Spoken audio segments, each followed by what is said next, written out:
इसकी इसकी चर्चा हमारे पिछली कक्षा में चल रही थी। स्क्रीन में आपको देखिए यहाँ पर जो है वो दिख रहा है, मोक्ष सुख की परिभाषा क्या है। मोक्ष सुख की परिभाषा आपके सामने ही है। निरवशेष निराकृत कर्म मन कलंकस्य शरीरस्य आत्मनोः अचिन्त्य स्वाभाविक ज्ञानादि गुणम अव्यावाधम सुखस्यांतिक भव भव स्थानांतरम मोक्षः। सर्वार्थ सिद्धि की ये परिभाषा है। सर्वार्थ सिद्धि ग्रंथ तत्वार्थ सूत्र की बड़ी टीका, उसका नाम सर्वार्थ सिद्धि है। सो सर्वार्थ सिद्धि का ये मोक्ष किसे कहते हैं। पहली बात तो हमें मोक्ष चाहिए कि नहीं चाहिए, है ना। एक जैन है, हमें इतना सब कुछ मिला है, 5 इंद्रिय की उपलब्धताएं हैं, शरीर अच्छा है, मन अच्छा है, है ना, अनुकूलताएं सब मिली हैं, तो उसके बाद हमें जरूरत है कि नहीं मोक्ष की। तो कह रहे कि मोक्ष की जरूरत है, उसको भी डिसाइड करना है। पहले हमें डिसाइड करना है कि हमें मोक्ष की डिमांड है या नहीं, हमारे पास उसकी वैकेंसी है या नहीं। सो अगर वो वैकेंसी है तो डेफिनेटली फिर हमें उसकी और पुरुषार्थ, उसकी और प्रयास करने चाहिए। तो हमें मोक्ष क्यों चाहिए, तो उसका बहुत अच्छा यहाँ वर्णन किया है। जब आत्मा कर्म मल कलंक और शरीर को अपने से सर्वथा जुदा कर देता है, तब उसके जो अचिंत्य स्वाभाविक ज्ञानादि गुण रूप अव्याबाध सुख रूप सर्वथा विलक्षण अवस्था उत्पन्न होती है, उसको हम मोक्ष कहते हैं। सो देखो, जब आत्मा कर्ममल, अब कर्ममल कहा है तो इसमें 3 तरह के कर्मों की बात की है ना। कर्म रूपी मल, तो कौन कौन से, द्रव्य कर्म, नौ कर्म और भाव कर्म। इन तीनों से जब है ना रहित हो जाता है ये जब जीव, तब वो जो है सिद्ध बन जाता है। सिद्धों के न तो द्रव्य कर्म होते हैं, द्रव्य कर्म मतलब ज्ञानावरण आदि जो 8 कर्म हैं, ज्ञानावरण, दर्शनावरण, है ना, मोहनीय, अंतराय, आयु, नाम, वेदनीय, गोत्र, ये सो ये भी नहीं है, भाव कर्म भी नहीं है, और 9 कर्म का भी अभाव हो चुका है। तो उनके 8 कर्मों का अभाव हो गया है और कर्म मल पूरी तरह से नष्ट हो गया है, इसलिए वे सिद्ध कहलाते हैं। और जैसा कि जीव का नेचर है, हमने हमारे सबकी ये सोल जो आत्मा है, उसका स्वभाव, उसका नेचर तत्वार्थ सूत्र में बताया है ऊर्ध्व गमनत्व। हमारी आत्मा कैसी है कि हमेशा ऊपर की ओर उड़ती है, उसका स्वभाव ऊपर ही जाने का है। वो तो अलग बात है कि जीव पाप करता है और वो है ना कुकर्म करता है, पाप करता है, तो जिसके कारण उसे नरक में जाना पड़ता है। लेकिन पहली बार स्वभाव से भी वो उसकी जो गति होगी वो ऊर्ध्व गति होगी, और अगर वो पूरे कर्मों से हट जाता है तो लोक के अग्रभाग में जाके विराजमान हो जाता है। और लोक के अग्रभाग को बोलते हैं सिद्ध शिला। तो सिद्ध शिला पर जाकर के ये सिद्ध जो है ना, जिसने कर्मों को जीत लिया है उसको सिद्ध बोलते हैं। तो वो सिद्ध बन जाता है जो जीव कर्मों का अभाव करता है। कितनी गजब की बात है कि अपने यहाँ कोई जातिवाद नहीं है, अपने यहाँ कोई रंगवाद, वर्णवाद नहीं है, है ना। जैन धर्म किसी वर्णवाद पर विश्वास नहीं करता है, जैन धर्म किसी जाति पर विश्वास नहीं करता है, जैन धर्म किसी स्टेटस को नहीं मानता है कि साहब आपके पास बहुत पैसा होगा, कि आप चक्रवर्ती हैं, कि आप ये हैं, तो इसलिए आपको जैन धर्म या आपकी कर्मों का जल्दी अभाव हो जाएगा। कह रहे सबको एक जैसा काम करना पड़ता है, चाहे एकदम सामान्य व्यक्ति हो, चाहे तीर्थंकर हो, है ना। तीर्थंकर के जीव को भी कर्म मल का अभाव करना पड़ेगा। हम कहे साहब वो तो देखो इतने तीर्थंकर हैं, है ना, देव लोग आकर के उनके 6-6 महीने पहले रत्नों की वर्षा कर रहे हैं, ये सब चीजें हो रही, तो हम क्या करें कि साहब इसलिए उनके कुछ कर्म फटाफट नष्ट हो जाए। तो ऐसा नहीं है, पुरुषार्थ के अपेक्षा से, है ना, जो सामान्य व्यक्ति है या सिद्ध है, ये अपने तीर्थंकर हो या चक्रवर्ती हो, सबको पुरुषार्थ तो एक जैसा ही करना है। सबको अपनी आत्मा को जानना है, सबको अपने कर्म कलंक का अभाव करना है, शरीर को अपने से सर्वथा जुदा करना है ना। शरीर हमारा नहीं है, ये भेद विज्ञान, ये ज्ञान करना है ना। ये असली अध्यात्म है। अध्यात्म किसे कहते हैं, देखो अध्यात्म की परिभाषा दी है शास्त्रों में, है ना। जो आत्मा के लिए, आत्मा के द्वारा, आत्मा से ही जाना जाता है, उसका नाम अध्यात्म है ना। तो इसलिए आत्मा के माध्यम से जो जाने, है ना, जो अपनी शुद्ध आत्मा को, जो अपनी आत्मा को जाने, वो अध्यात्म है।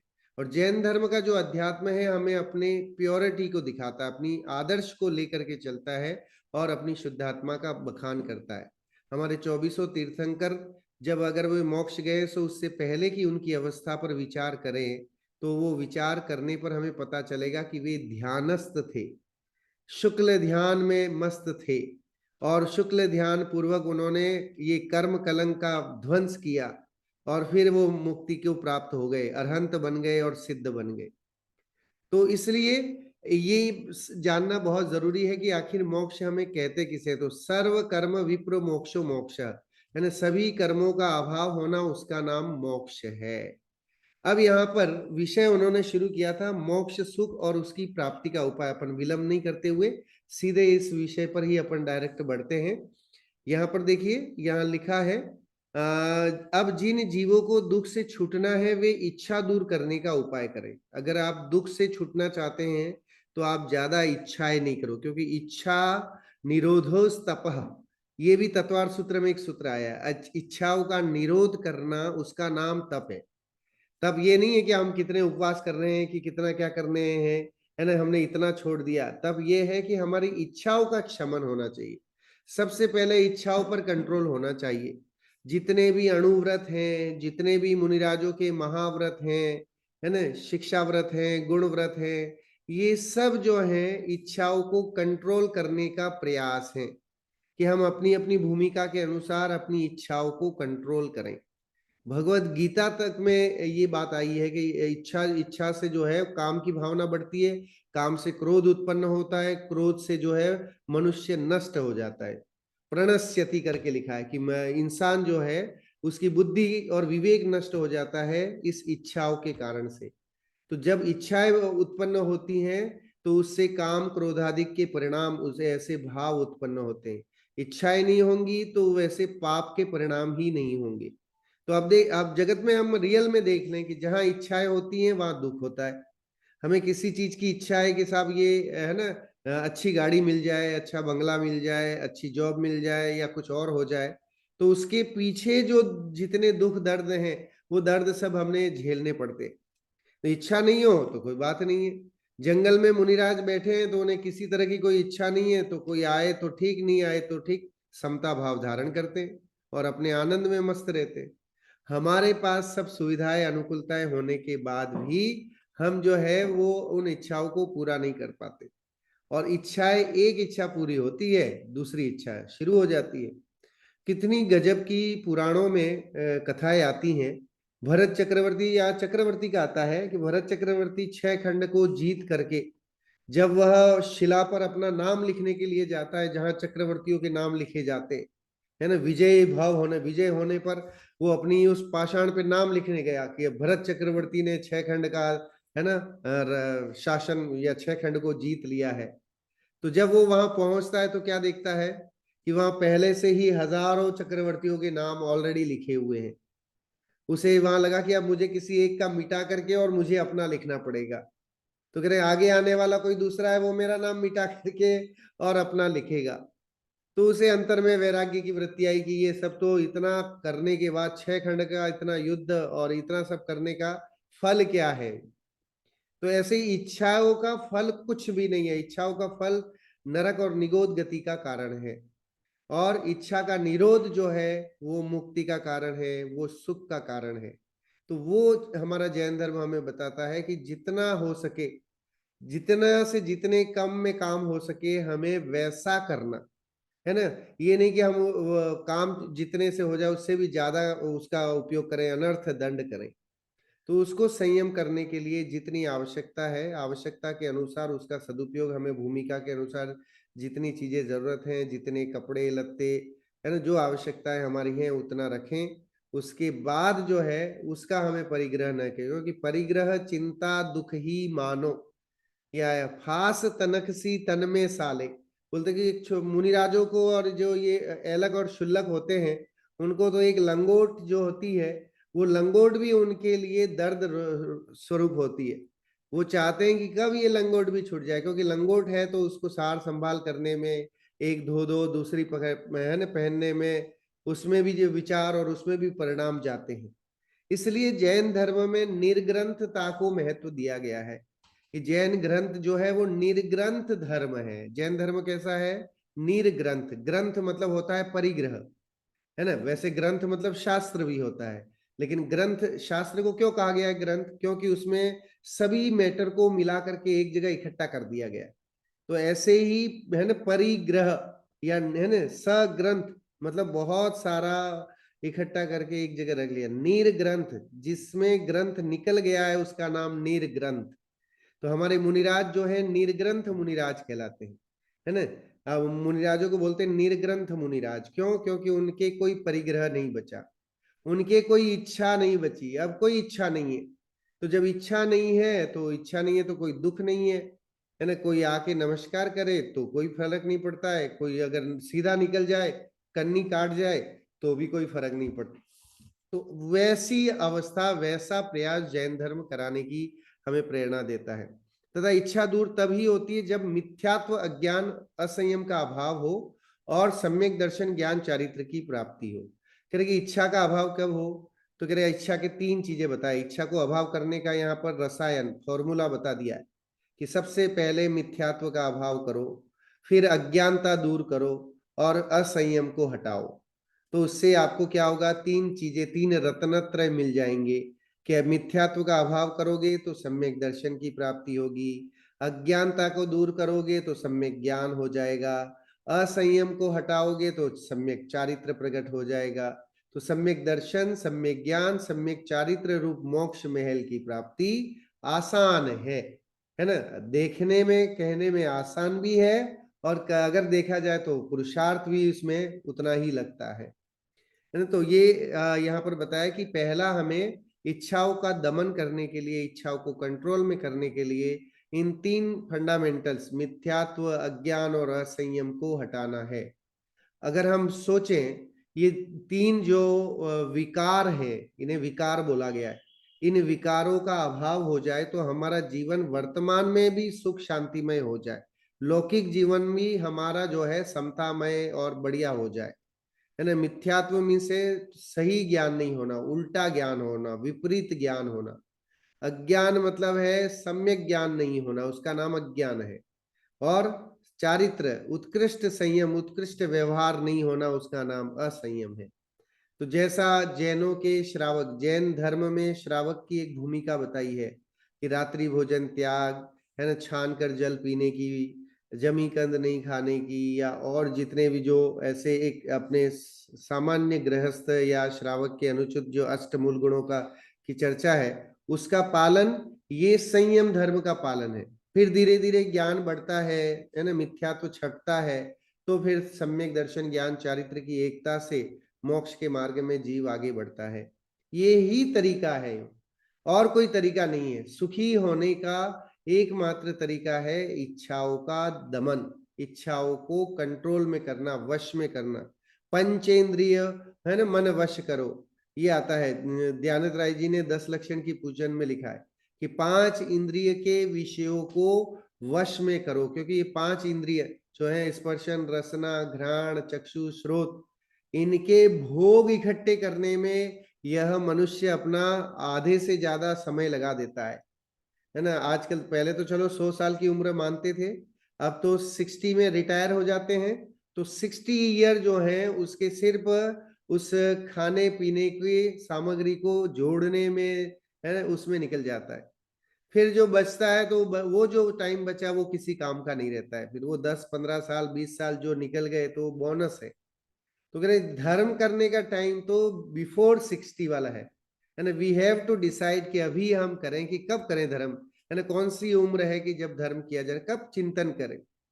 देखिए, अगर हम विचार नहीं करेंगे, हम चिंतन नहीं करेंगे, तो हमारा वो जो परिणाम, जो भाव है ना, जो दिमाग की विचार धारणाएं, तरंगे हैं, वो किसी और काम में लगेंगी। वो तो देखो खाली बैठने वाली नहीं है, वो कोई नहीं कोई और काम में लगेंगी। घर की टीवी चालू हो जाएगी, घर का कुछ और काम हो जाएगा, मार्केट में चले जाएंगे, कहीं घूम के आ जाएंगे, कहीं पार्टी शार्टी में चले जाएंगे। तो दिमाग की वो तरंगे कहीं, है ना, दुरुपयोग और कहीं विभाव में लगे, और मिथ्यात्व, अज्ञान और असंयम में लगे, वो अच्छा कि हमारे ये दिमाग की तरंगे, जो हमारे परिणाम है, वो सम्यक दर्शन, ज्ञान, चारित्र रूप रत्नत्रय धर्म में लगे, स्वाध्याय में लगे, चिंतन मनन में लगे, तो ज्यादा बढ़िया है। दो चीजें हैं, एक है चिंतन और एक है चिंता। तो हमें क्या करना है, चिंतन करना है कि चिंता करना है? तो चिंता करने से तो कुछ हाथ में आने वाला नहीं है, लेकिन चिंतन करने से डेफिनेटली हाथ में आने वाला है। चिंतन एक अपनी स्वोन्मुखी प्रक्रिया है, सेल्फ प्रक्रिया है, स्वाधीन प्रक्रिया है। चिंता जो है वो पराधीन प्रक्रिया है ना। हम दूसरा कोई किसी के कारण से विचार करते रहते हैं कि उसका क्या होगा, परिवार के सदस्य का क्या होगा, बिजनेस का क्या होगा, व्यापार का क्या होगा, दुनिया में मेरा भविष्य का क्या होगा। दुनिया आज अगर पूरे विश्व में people are thinking about their past or future, they are not thinking, है ना, their present। तो कह रहे हैं कि प्रेजेंट जो है वो हाथ में है, लेकिन हम प्रेजेंट के बारे में कहाँ सोचते हैं? हम सोचते हैं पास्ट के बारे में या हम फ्यूचर के बारे में कि हमारा आगे क्या होगा। हम प्लानिंग क्या करते हैं, हमारा क्या इन्वेस्टमेंट है ना, ताकि हमारा बुढ़ापा या हमारा वो अच्छा निकले, तो हम उसके लिए तो सोचते हैं। लेकिन हमारा अगले भव का इन्वेस्टमेंट क्या है? क्या हमने कुछ चिंतन किया? क्या हमने कुछ अच्छा मिथ्यात्व का अभाव किया? कितने अंश में हमने मिथ्यात्व का अभाव किया? कितनी अज्ञानता को दूर किया? कितना हमने संयम धारण किया, है ना? जितनी आवश्यकता है उतना ही उपयोग किया। ऐसा कभी हमने किया कि हमने आवश्यकता नहीं थी तो भी, है ना, वार्डरोब भी भर दिया, किचन भी भर दिया, घर का स्टोर रूम भी भर दिया। ये सारी चीजें, हाँ साहब ये काम आएगा, आएगा भविष्य में आएगा। तो भविष्य की सोच सोच करके दुनिया आज जो है वो पागल हो रही है। जापान का उदाहरण आता है कि जापान के 80% लोग मनोरुग्ण हैं, मतलब मेंटल प्रॉब्लम से ग्रसित है। बिकॉज दे वांट्स टू, है ना, ग्रो करना चाहते हैं, वे और आगे बढ़ना चाहते हैं, वे अमेरिका से आगे बढ़ना चाहते हैं। उनकी होड़ लगी हुई है दुनिया के बड़े जो डेवलपमेंट कंट्रीज हैं उनसे आगे बढ़ने की। तो हमेशा दौड़ते भागते रहते हैं। जापान के आपने देखा होगा जहाँ टेक्नोलॉजी इतनी एडवांस है कि वहाँ बुलेट ट्रेनें और ये सब चलती है, ताकि जो है वहां के लोग इतना फास्ट हैं, 30 दिन का काम एक दिन में करना चाहते हैं, तो दुखी रहते हैं। इच्छाएं बहुत है, तो उन इच्छाओं के कारण से वहां दुख ज्यादा है, वहां बीमारियां ज्यादा है। जिनकी इच्छाएं नहीं है उनकी बीमारियां भी कम है, वो अभी यहाँ वर्तमान में भी सुखी है। तो इसलिए इच्छाओं का दमन बहुत जरूरी है, इच्छाओं को कंट्रोल। हमारे यहाँ जैन धर्म में इसलिए 5 इंद्रिय के विषयों को देखो। आप संयम की बात की ना, यहाँ असंयम आया तो असंयम में संयम मिला हुआ है, न संयम इति असंयम। और जहां पर अ हटा देंगे तो संयम हो जाएगा। संयम के दो भेद हैं, एक है प्राणी संयम और एक है इंद्रिय संयम। दो तरह का संयम होता है, ठीक है। सो प्राणी संयम मतलब एकेंद्रीय जीव से लेकर के पंचेंद्रीय जीवों की हिंसा नहीं करना, इसका नाम है प्राणी संयम। और इंद्रिय संयम है 5 इंद्रिय के विषयों पर कंट्रोल करना, है ना। जो स्पर्शन, रसना, घ्राण, चक्षु, श्रोत, इन 5 इंद्रिय के विषयों को कंट्रोल करना, कम से कम जितनी आवश्यकता है उतना ही करना, तो उसका नाम है इंद्रिय संयम, है ना। मुनिराज वगैरह अटपटे नियम लेकर के आहार लेने के लिए जाते हैं, है ना। वो उसका ये क्यों लेते हैं, उसका कारण क्या है, उसके पीछे क्या लॉजिक है? तो उसके पीछे लॉजिक है इंद्रिय संयम। इंद्रियों को वश में करते हैं, वो उनकी लोलुपता नहीं है। उन्होंने अटपटा, एक मुनिराज का तो पुराणों में ऐसा वर्णन आता है कि उन्होंने ये प्रतिज्ञा की आहार लेने से पहले कि सिंह जो है, बैल के सिंग के ऊपर गुड़ की डली लगी होगी और वो दिख जाएगा तो मैं आहार करूंगा। अब आप सोचो कि इट इज वेरी इम्पॉसिबल है। ऐसा कैसे पॉसिबल है कि शहर में कोई एक बेल मिल जाए और वो बेल के सिंग के अंदर गुड़ की डली लगी हो? अब कदाचित वो मुनिराज के पुण्य का ऐसा उदय था कि वो जब आहार के लिए नगर में निकले तो तभी जो है एक बैल आया और वो मदमस्त होता हुआ, पागल होता हुआ, एक परचून वाले की दुकान में गुड़ रखा हुआ था।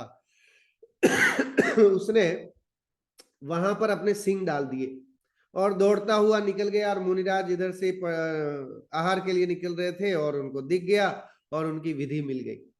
लेकिन बताने का यहाँ पर्पज ये है कि मुनिराज भी अपनी ऐसी उल्टी सीधी उठपटांग विधि क्यों लेते हैं कि वो ये दिखा, उनसे ये झलकता है कि उन्हें इंद्रियों के प्रति कोई मोह नहीं है, इंद्रिय के प्रति कोई चाह नहीं है।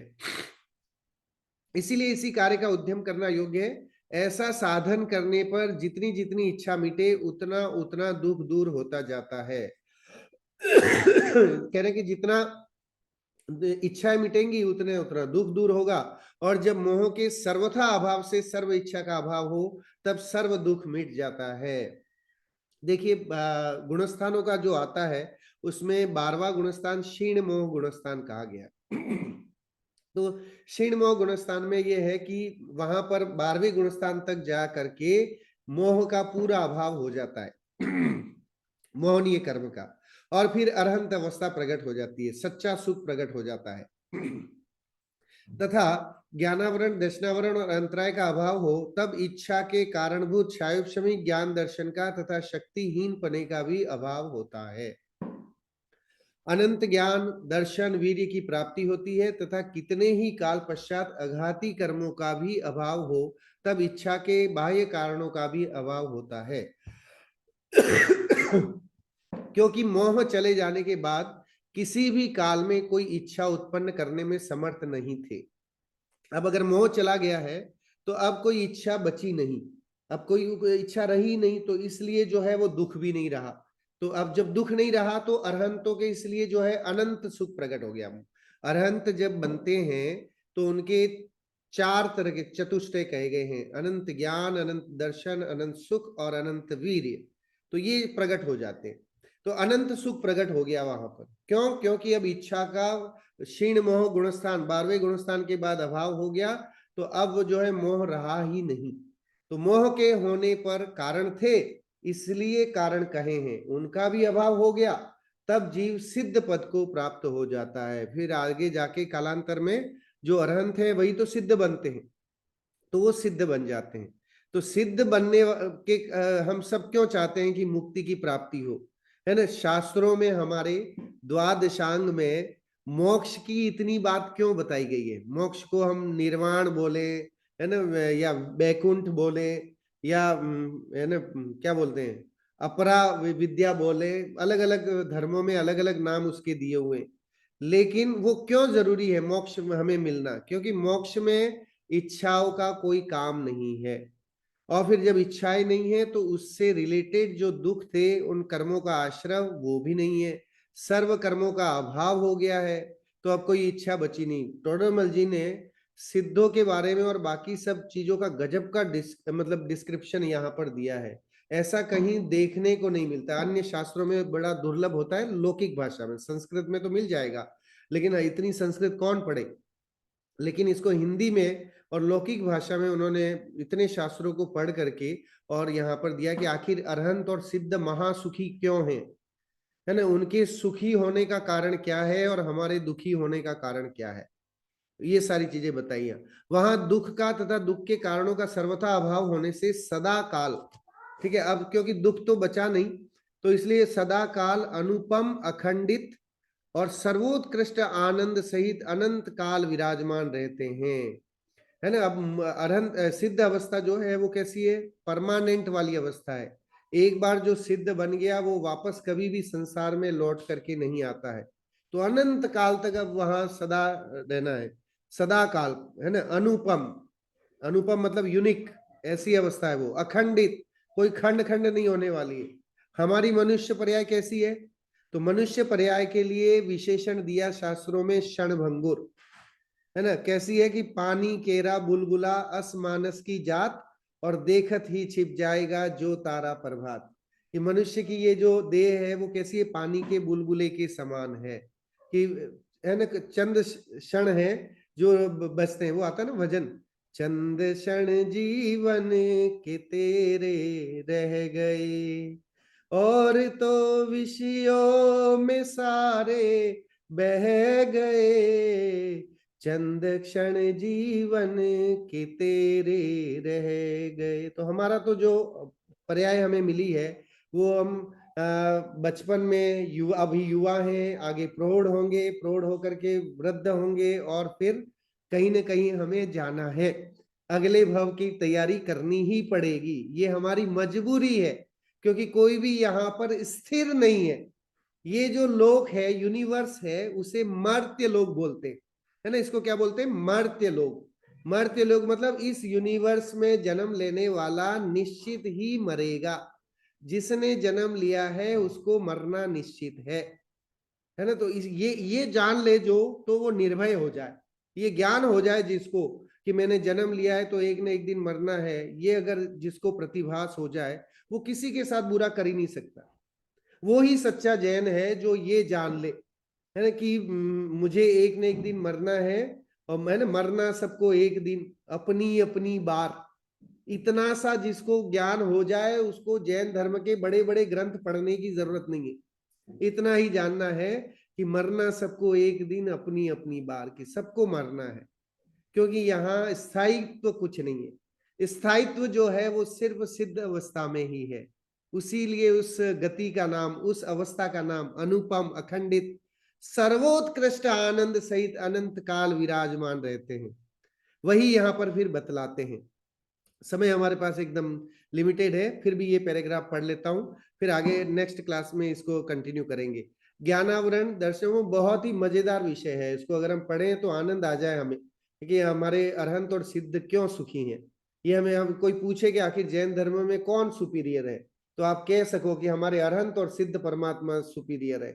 तो पूछे क्यों सुपीरियर है, तो आप बता सकते हो उनको कि उनको इच्छाओं का अभाव है ना, उन्होंने इच्छाओं का दमन कर दिया, इस कारण से उन्हें अनंत चतुष्टय प्रकट हुआ, और वे 8 है ना कर्म मल का अभाव कर चुके हैं, और आज वे अनंत सुखी बन गए हैं, अनुपम गति को प्राप्त कर गए हैं, अखंडित हैं, अब उनको कोई खंड खंड नहीं कर सकता। नरक में क्या वेदनाएं है ना, असुर भिड़ावे दुष्ट प्रचंड, 6 ढाला पढ़ना आप। 6 ढाला की पहली ढाल में दौलत राम जी ने क्या रोंगटे खड़े करने वाला वर्णन किया है ना, कि वहां वैतरणी नदी है, वहां नरक के क्या क्या दुख दिखाए हैं, तिर्यंच के क्या क्या दुख दिखाए हैं, मनुष्य के क्या दुख दिखाए। 9 मास तक माँ के गर्भ में रहना पड़ता है, और जब प्रसव होता है तो उस समय कितनी वेदना माँ को होती है, कितनी है ना उस जीव को होती है, उस सब का वर्णन बहुत आया है। सो अखंडित सर्वोत्कृष्ट आनंद सहित अनंत काल तक विराजमान रहते हैं, वही बतलाते हैं। ज्ञानावरण दर्शनावरण का शोभशम होने पर तथा उदय होने पर मोह द्वारा एक एक विषय को देखने जानने की इच्छा से महाव्याकुल होता था। पहले ये सब कर्मों का आवरण था, तो वो एक एक विषय देखने का इच्छुक होता था, तो दुखी होता था। अब मोह का अभाव होने से इच्छा का भी अभाव हो गया, इसलिए दुख का भी अभाव हो गया। अब कोई इच्छा ही नहीं बची, केवल ज्ञान हो गया, पूरा लोकालोक झलक गया उनके ज्ञान में, है ना। तो फिर अब बचा क्या है देखने का, तो अब कोई आशा वो नहीं रही। तथा ज्ञानावरण दर्शनावरण का क्षय होने से सर्व इंद्रियों का, सर्व विषयों का युगपद ग्रहण हुआ, इसलिए दुख का कारण भी दूर हो गया। वही दिखाते हैं, जैसे नेत्र द्वारा एक एक विषय को देखना चाहता था, पहले पहले आंखें थी तो ये भी देख लो वो भी देख लो। इस इंसान की बड़ी गजब की फितरत है। क्या फितरत है, कि अगर कहीं लिखा होगा ना यहाँ झांकना मना है, तो डेफिनेटली वहां जाके जरूर झांकेगा और देखेगा कि आखिर क्यों लिखा है। तो ऐसे ही देखने की बड़ी इच्छा, कि ये देख लूं वो देख लूं दुनिया देख लूं, है ना। यहाँ यूएई में बैठ के कनाडा भी चला जाऊं, या यूएस भी चला जाऊं, ऑस्ट्रेलिया भी चला जाऊं, पूरे विश्व में चक्कर घूम के आ जाऊं, ऐसी भावना। अब त्रिकालवर्ती त्रिलोक के सर्व गुणों को युगपत देखता है, अब तो सब कुछ एकदम साफ दिखाई दे रहा है, कोई बीन देखा रहा ही नहीं जिसके देखने की इच्छा उत्पन्न हो। इसी प्रकार स्पर्शनादिक द्वारा एक एक विषय का ग्रहण पहले करता था, अब त्रिकालवर्ती त्रिलोक के सर्व स्पर्श रस गंध और शब्दों का युगपद ग्रहण करता है। कोई बिना ग्रहण किया नहीं रहा जिसका ग्रहण करने की इच्छा हो। पहले खाने की इच्छा होती थी, अब तो सारा दुनिया जो है उनकी आंखों में ज्ञान में आ जाती है। अब कोई भूख नहीं रही, कोई इच्छा नहीं रही, कोई स्पर्श करने की भावना भी नहीं रही। इस तरह की बात यहाँ पर जो है वो टोडरमल जी ने बहुत ही मजेदारी मतलब अच्छे उत्कृष्टता से विषयों के अभाव की चर्चा प्रेरणा हमें दी है, कि हम जो है अपने विषयों पर कंट्रोल करें, इच्छाओं पर कंट्रोल करें। 5 इंद्रिय के विषयों की जितनी आवश्यकता है, आवश्यकता से अधिक अनर्थ दंड न करें, क्योंकि उससे भी पाप का आश्रय ही होता है। ऐसा बहुत ही अद्भुत विषय यहाँ आज हम आपके साथ बैठ करके हमने इसकी चर्चा की। आशा करता हूँ कि आप सब जो है अपनी इच्छाओं का दमन करके और शीघ्र ही सिद्ध शिला में विराजमान होंगे। इसी मंगल भावना के साथ बात को विराम देता हूँ। सभी जिनवाणी स्तुति के लिए खड़े हो जाएंगे। जिनवाणी स्तुति।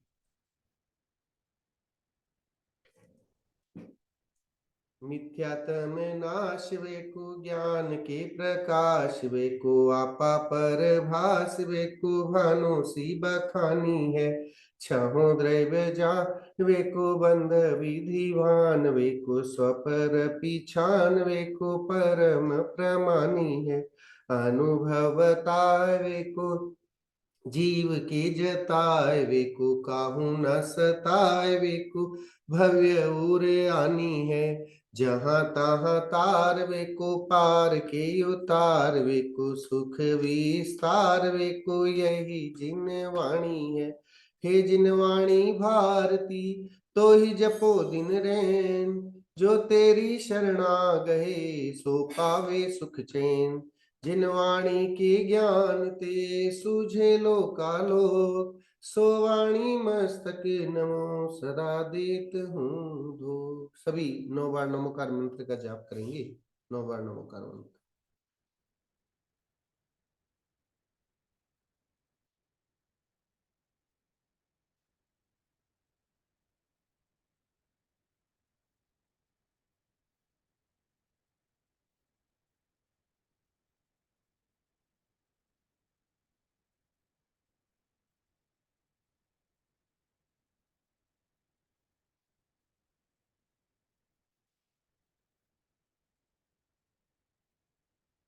बोलिए द्वादशांग जिनवाणी मात की जय हो। बोलिए महान जैन धर्म की जय हो। बोलिए समस्त वितरागी संतों की जय हो। जय जिनेन्द्र। जय जिनेन्द्र। जय जिनेन्द्र। जय जिनेन्द्र। जय जिनेन्द्र। जय जिनेन्द्र।